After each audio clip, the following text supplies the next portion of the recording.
Welcome back to the Raw Read. I am so glad you stopped by to see what I am reading on today. But before we get into the read, please go into your settings, hit the subscribe button if you hadn't subscribed, and hit the notification bell so you'll know when I upload. And give me a thumbs up.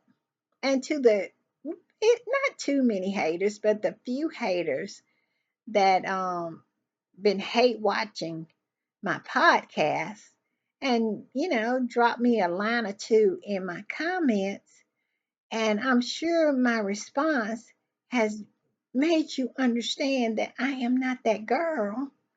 So, but still, you know you can hate watch all you want to, because hate only motivates over here. And you can even give me a thumbs down, but what you need to do, you need to be quiet. Okay?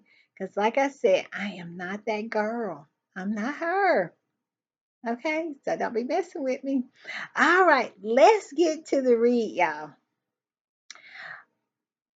The article that I will be reading today was an article that came out on the 26th of May.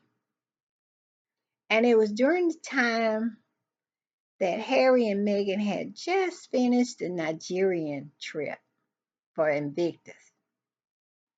And it was so much jealousy and envy and nonsense going on, that I really didn't have the opportunity to give this article the attention that I wanted to give it. So since things have quieted down a little bit, our faves are working hard, you know, away from the camera, away from people's, you know, prying eyes. I decided to go back to this article and give it a little more attention. I mean, a little of the attention that it deserved. Because basically, it's William crying to Tom Quinn about the Nigerian tour and the success of the Nigeria tour and the hospitality, salty about the hospitality of the Nigerian people. And we all saw how salty they were.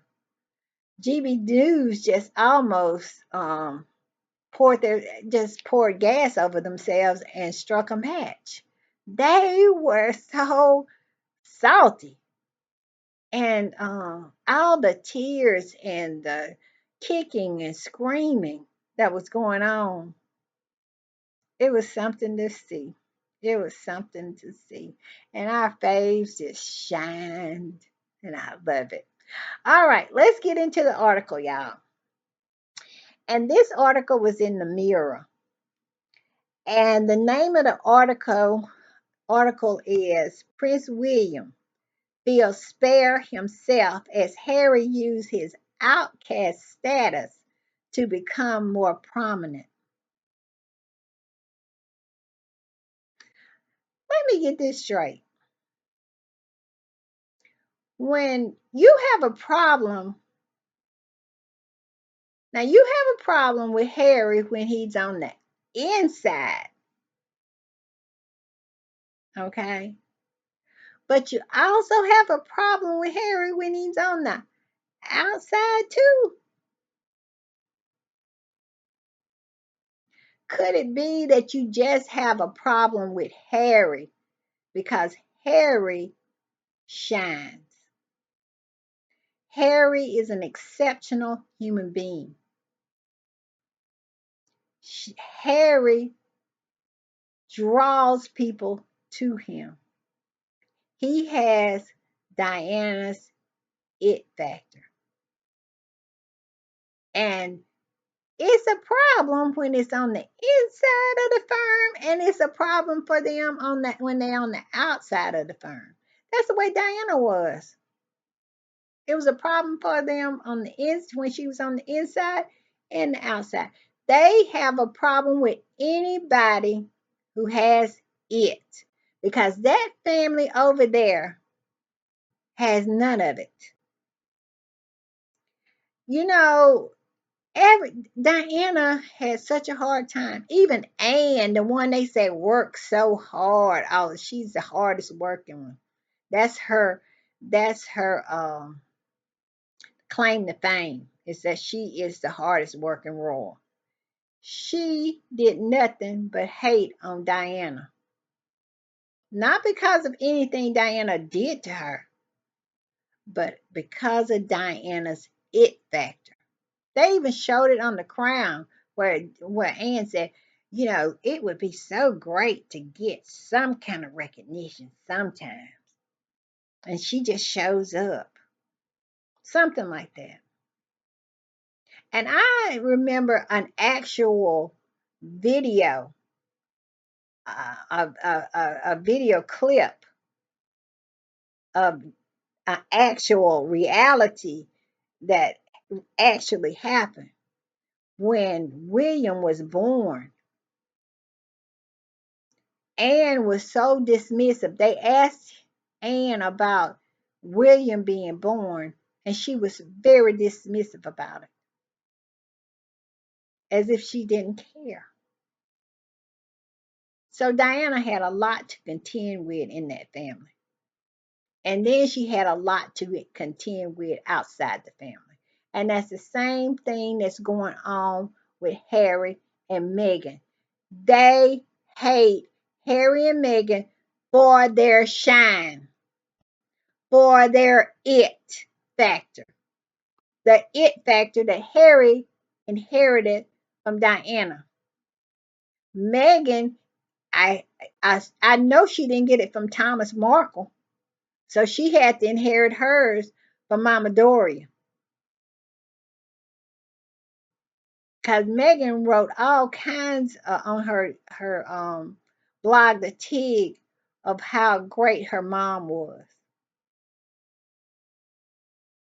So I'm assuming it comes from Doria, because I'm censoring myself. Thomas Markle has the appeal of a pile of horse manure and smells about the same. I'm sure he looks like he smells about the same. Okay. So I'm sure it's Doria. So they have a problem with the shine. Okay. Talking about he's using his outcast status. So him being on the outside is the reason why he is drawing so much attention. Well, they said the reason he was drawing so much attention because he was a royal and he was on the inside. Choose a lane. Choose a freaking lane. But they know what it is. It doesn't have anything to do with the outside of the end. It has everything to do with who they are as people. They have the it factor. Let's go on. Prince Harry has admitted he felt like the spare during the time in the royal family, but it seems that the tables have now turned with his brother, Prince William. Harry felt like the spare because he was made to feel like he was the spare. Harry was treated horribly. He was living in a shack that didn't even have a closet. He had his clothes in plastic bins. He was living in a shack. And I in my one of my videos, I described how that backyard, all them bricks separated, didn't have no cement in between. Poor little guy could have fell down in them, and he wouldn't have never saw the poor little puppy again. But luckily, guy was able to maneuver around where he didn't fall in. It was a shack. Megan was up there with the hoe and all that, trying to make that place a home. So they made him feel like he was a spare. They treated him like the spare. And so it wasn't that Harry just felt that way. He was justified in it. Let's go on. Prince William feels as though he's being overshadowed by Prince Harry and Meghan Markle, according to the royal expert. Well, yeah, he does feel like that, and he's been feeling like that since Harry met Meghan. That's how long he's been feeling that way. And that is the reason why Harry and Meghan now are no longer in the royal family. It's because he was feeling that way. He bullied him out. Let's get that straight. Let's go on. The Duke and Duchess of Sussex recently returned to America following a successful 3-day tour in Nigeria, where they met with important figures. Those was the four kings. They wouldn't even say who the important figures were, but we all know three of the kings gave Meghan a title, and it was a fourth king there. Yeah, and they left their kingdoms, especially for Meghan, and that ate them up. Let's go on. Where they met with important figures and delivered powerful speeches. The trip received a lot of attention, and royal author Tom Quinn suggests William now sees his role diminished. Why? Why does he see his role diminished? Why is it that what Harry and Meghan does have anything to do with him? One thing that the derangers love to throw out to us squatties are their big flex is William is going to be king.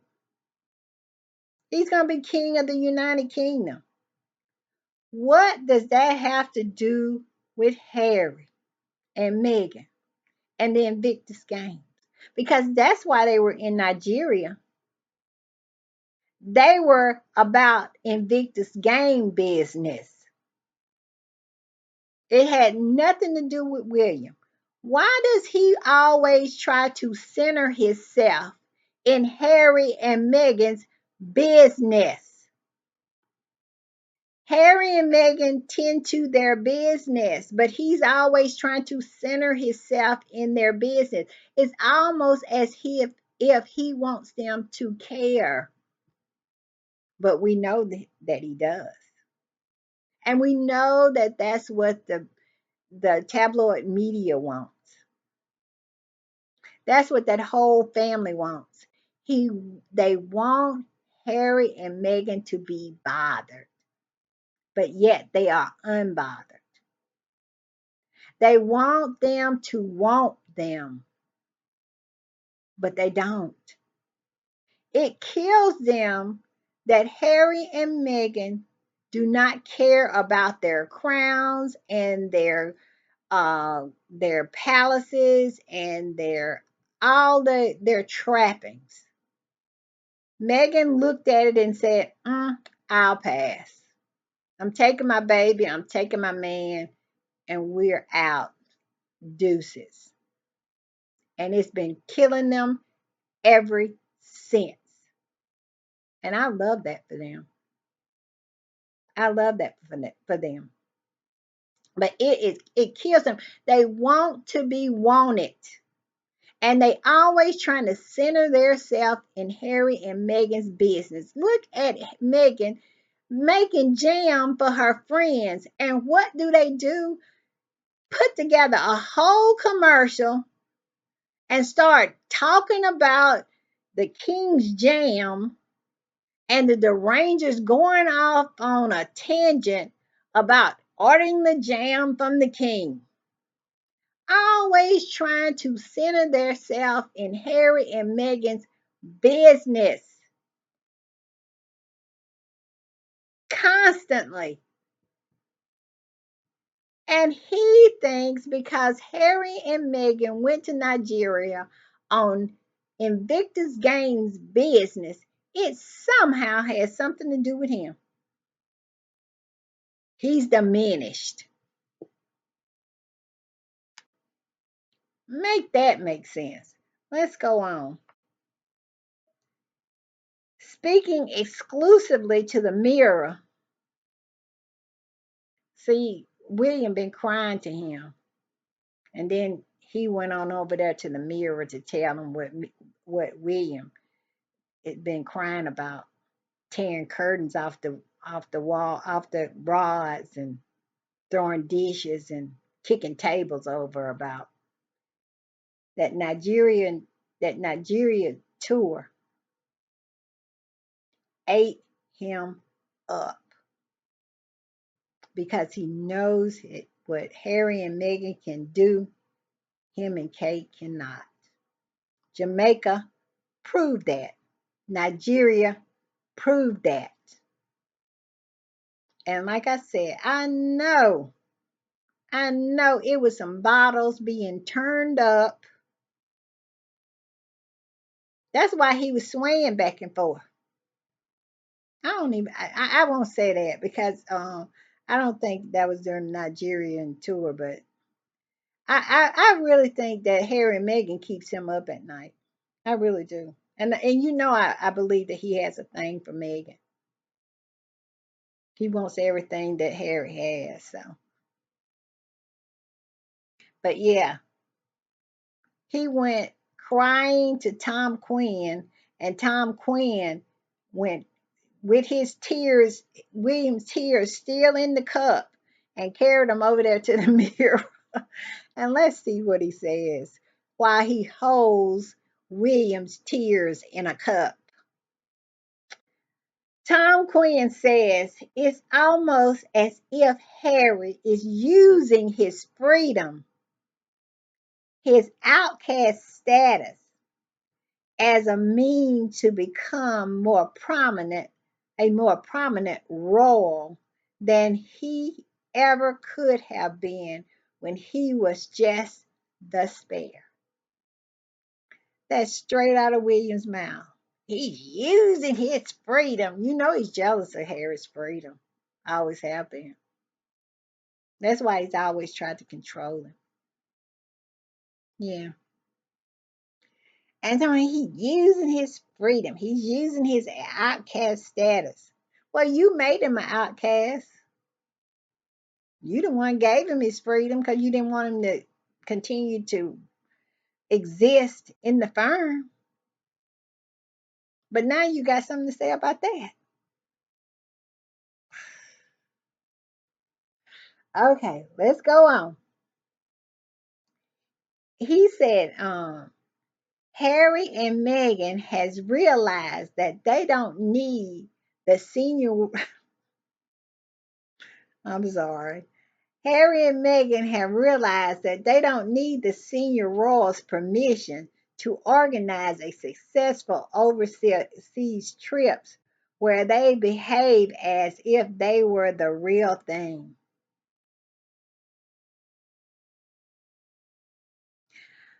Well, that is what being a private citizen is. You can move like that. Did they not know that when they cut them loose, set them adrift in the big wide world where they thought that they were going to go and fail?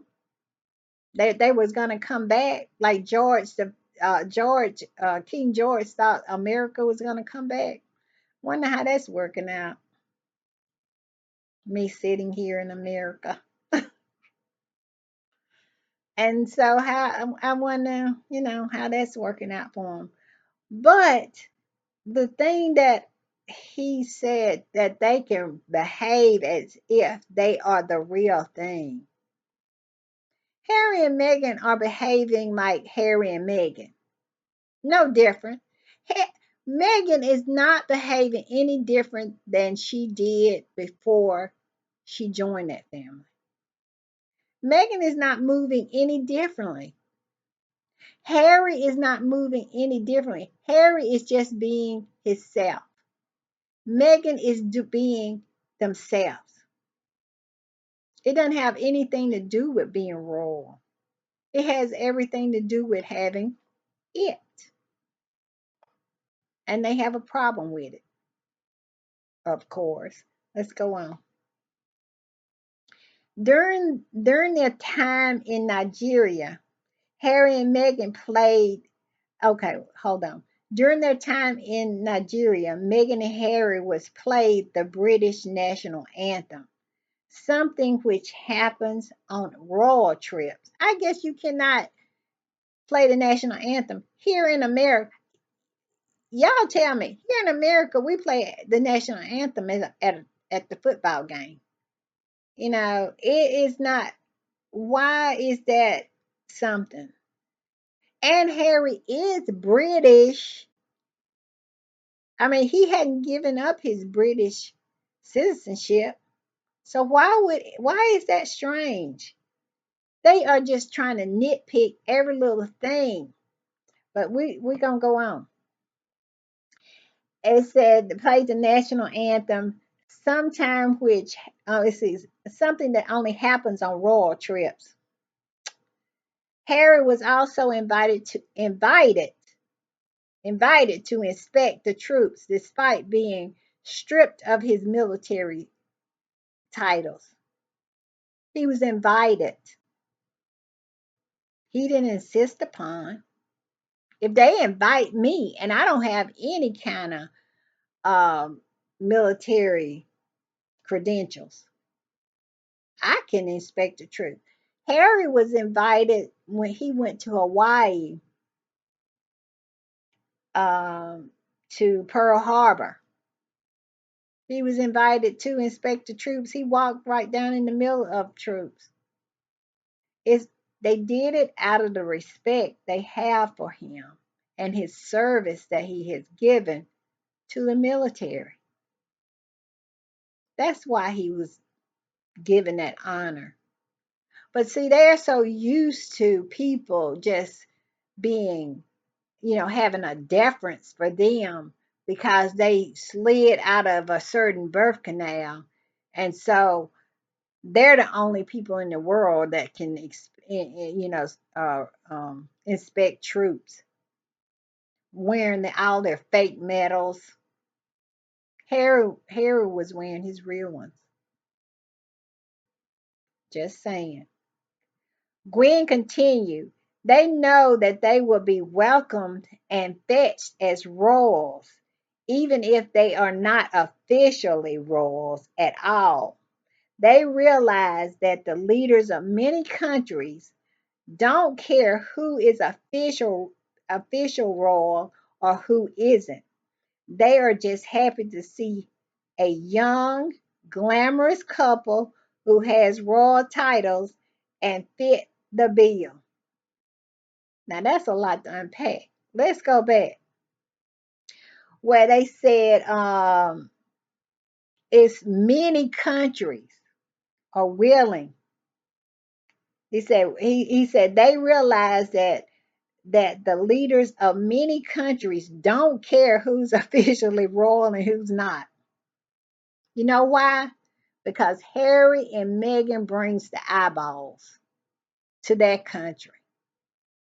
When Harry and Meghan showed up in Nigeria, the world turned its head to Nigeria. It turns its head to Nigeria, and Nigeria in return, I'll get it out in a minute. Nigeria in return can show its best face to the world. It's free PR. What country would not want that? Wherever Meghan goes, wherever Harry goes, the eyeballs of the world goes. Look at the premiere of Bob Marley's movie when they had it in Jamaica. That was the talk. Meghan and Harry showed up for the premiere. Meghan and Harry showed up for the premiere. And they was talking about, when that movie flops, it's all because of Harry and them showing up. They were talking all that smack. And what happened? The movie was a bang up success. And they went on mute. They are right. It is plenty of countries that want Harry and Meghan to show up because they bring the eyeballs and then they can present their best face to the world. When William and Kate show up, people don't even know when they came and they don't even know when they left. Nobody cares. And he was saying that they don't care if they're royal or not because they all they want is a glamorous couple. Well, we all know that Harry and Meghan gonna show up glamorous now. We know that. They gonna bring the glam. And exactly right. But because of that, William is somewhere pulling down curtains, turning up bottles, choking butlers, kicking over tables. The whole time this Nigerian tour was going on because he does not have the shine. He does not have the it. And all the people that he has hired to make him and Kate have the shine, have the it. Hell, they even gave Kate cancer. It's all about popularity for these people. Megan said it best, and I'm going to end the podcast. Megan said it best. It's for those people over there, that family. It is not about how something feels, it's all about how it looks. It's all about how it looks for them. And they love to center. Now, I'm saying this part. She didn't say this part. But they love to center themselves in everything. They think they should be the center. What is so funny to me? When I was a new squatty way back, I went and looked at one of my videos because I had an old video that was 5 years old. And I went and looked at it, and I was so on target to what I was saying. But one thing I did not know, well, it was a lot of stuff I didn't know at the time. But I was so surprised how accurate, I was in my predictions. But the one thing that I didn't know at the time was about Camilla and Charles. I thought, I was like, I thought they were just like settled in who they were and that they did not have any problems with, the younger royal shining. And, you kind of heard little, moanings and groanings and stuff like that. But it turns out Charles and Camilla really, really want to be centered. Harry said it in his book. They had a problem with Meghan because she was stopping them from being centered. And I wrote a tweet. I was on X I guess a few days ago. And I wrote on a post that Charles and William and Camilla and Kate had done everything that they can to be centered. And now they're turning on each other. To be centered is everything to them. And what they don't understand is, even though they have managed to be centered, nobody likes them. Nobody likes them. Charles and them actually think, you go on these tabloid websites, and if they rarely have a story about Charles or Camilla because they know how boring it is. They might get 3, 4, 5 comments. Nobody in their own country, he is their king and she is their queen Hocart. Hocart. She is, and nobody cares. And William and Kate, before Kate got cancer, they were lucky to get 40 comments. And William is still lucky to get 40 comments. But Kate is doing the law of, what is that? It's the law of supply and demand. That's what she's doing. If she stay away from the spotlight when she does peek out, then that'll be an event. So she'll draw more eyeballs. That's her ploy now. hmm The law of supply and demand. We see you. We see exactly what's going on. That's exactly what's going on there. And it's all about trying to be centered. And isn't it funny how Harry and Meghan just live their lives, do the projects that are near and dear to their hearts, out here just trying to help somebody. And Meghan can actually go to the store and get an avocado, or she can absolutely grab lunch with her friends or a friend and be on every newspaper and website it is. And she just living her life. But these people are just doing everything that they can to center themselves, and nobody cares. And they don't, and the big gag is they don't even get that. They walking around in their delusion that only if I am in the center, you know, they're gonna love me. No, no, no, that's not gonna happen. All right, y'all. I hope you enjoyed the read, and I'll see you next time. Bye.